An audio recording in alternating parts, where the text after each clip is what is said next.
Excuse, Monsieur le Président. Ma question s'adresse à Monsieur le Premier ministre. La situation géopolitique au Proche et Moyen-Orient est de plus en plus préoccupante compte tenu des événements actuels en Irak, en Libye, en Syrie et dans le Golfe Persique.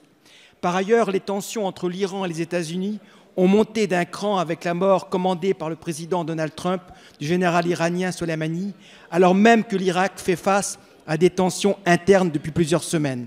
Suite à cet événement, le Parlement irakien a adopté dimanche 5 janvier une résolution visant à retirer la demande d'aide internationale pour lutter contre l'organisation terroriste Daesh.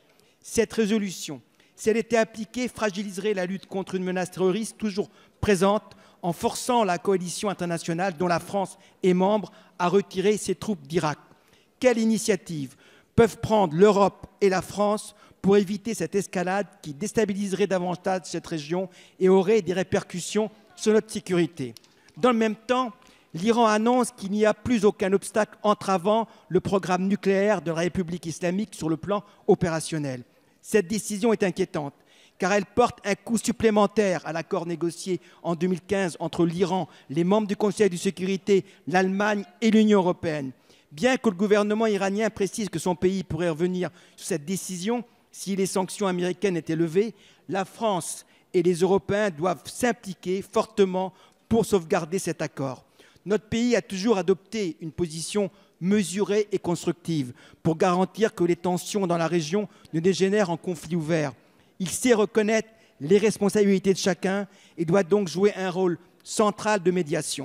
Monsieur le Premier ministre, quelles actions concrètes notre pays et les Européens peuvent-ils prendre pour sauvegarder l'accord sur le nucléaire et amener l'Iran à respecter à nouveau l'ensemble de ses obligations? Je vous remercie.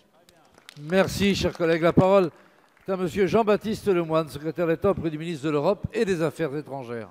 Merci beaucoup, Monsieur le Président. Mesdames et Messieurs les députés, Monsieur le député Pueyo. Il est clair que la crise que nous connaissons aujourd'hui, elle ne vient pas de nulle part. Cela fait plusieurs mois que la France et les Européens alertent. Alertent parce qu'il y a eu de mauvaises réactions iraniennes à de mauvaises décisions américaines. Et tout cela remonte au mois de mai 2018, lorsque une des parties à l'accord de Vienne s'en est retirée. Et donc la stratégie de tension maximale, aujourd'hui, nous en constatons les risques et les périls. Mais je veux rappeler que les réactions iraniennes se sont traduites par des violations successives de cet accord nucléaire qui est aujourd'hui en danger, car en partie vidé de sa substance. Elle s'est traduite aussi par des actions de déstabilisation régionale. Et je veux rappeler les attaques de tankers, l'attaque du drone américain, les attaques conduites le 14 septembre contre les sites pétroliers saoudiens, la détention arbitraire par l'Iran de ressortissants étrangers, dont 2 de nos compatriotes, que saluait Anne Genetet. Et je crois que vos applaudissements leur parviendront là où ils sont, parce que cette détention n'est pas acceptable.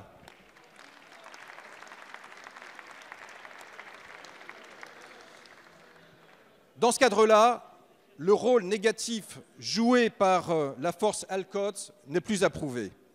Et aujourd'hui, nous entendons, avec les Européens, à œuvrer à une priorité absolue qui est la désescalade, pour sortir de ce cycle négatif, pour faire en sorte que la négociation, la diplomatie puissent retrouver tout leur sens et surtout permettre de réamorcer un cercle vertueux, revenir dans un cadre qui soit un cadre stable et prévisible. Je vous remercie. Merci, monsieur.